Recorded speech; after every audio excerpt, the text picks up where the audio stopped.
Ayan, nagbabalik tayo guys. Ayan, today guys, kakabit tayo ng ating mga awning window.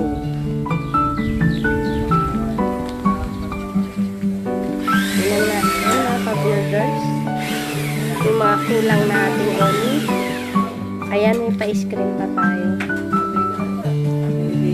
para sa ating mga sliding window.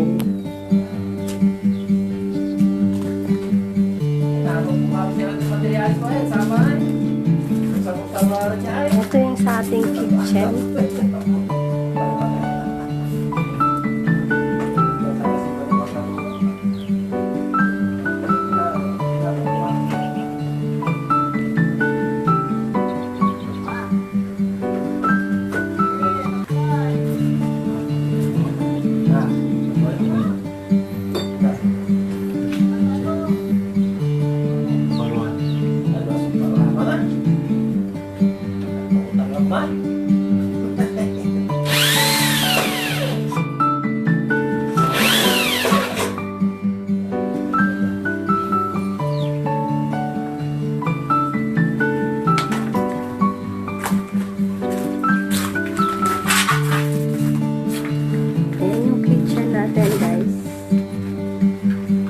Mirror pa rin ang ating nasa labas.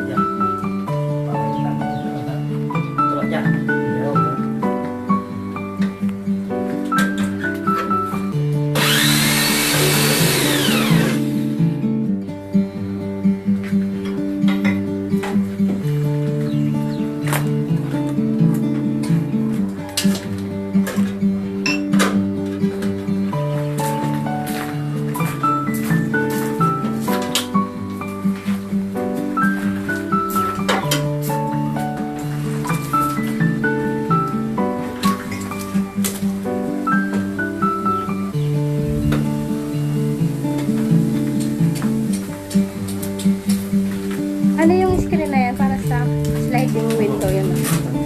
Yung dalawa. Dalawa tapos yung sa taas. Eto. Yung sa taas. Sa taas. Ah, yung ano. Yung mali. Yung mali. Doon sa may loft.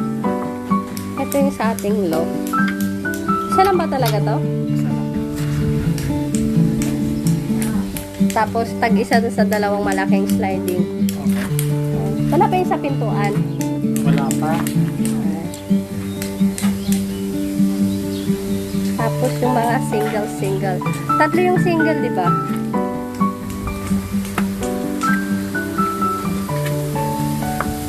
Yan guys, yung single sa ating CR.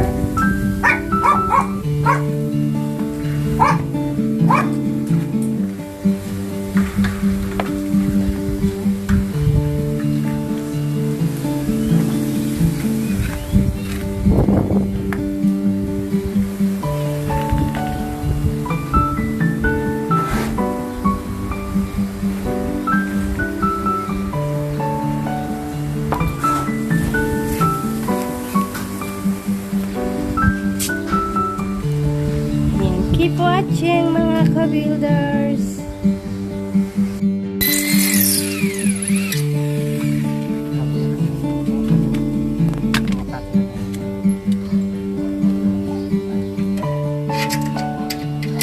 Ayan guys, yung single natin para sa ating window sa ating CR.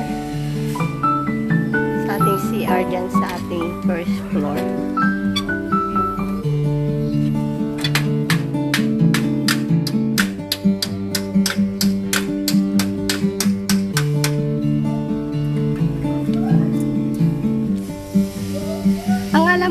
May mga screen pa lahat ng awning.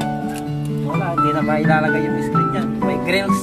Ah, may grills. Pwede. Pero yung mga walang grills. Pwede. Oo. Pero ito, hindi pwede. Pati yun. Pero pag walang grills, pwede. Oh, pero usapan namin lahat meron. Yung, kahit yung walang grills. Yung mga walang grills, yun ang napalalagyan. Pero itong mga emergency, papagayan, hindi nyo na mabubuksan paglalagyan. Ay.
Window glass sa ating lock, mga ka-builders.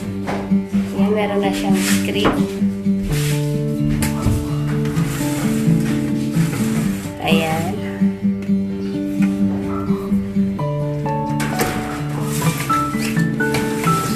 Ayan. Yan, safe na siya, mga ka-builders.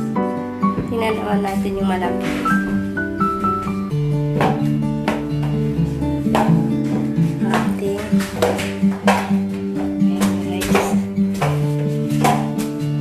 Yung ating malaking windows dito sa ating second floor.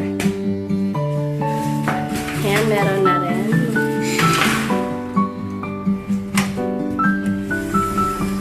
Ayan.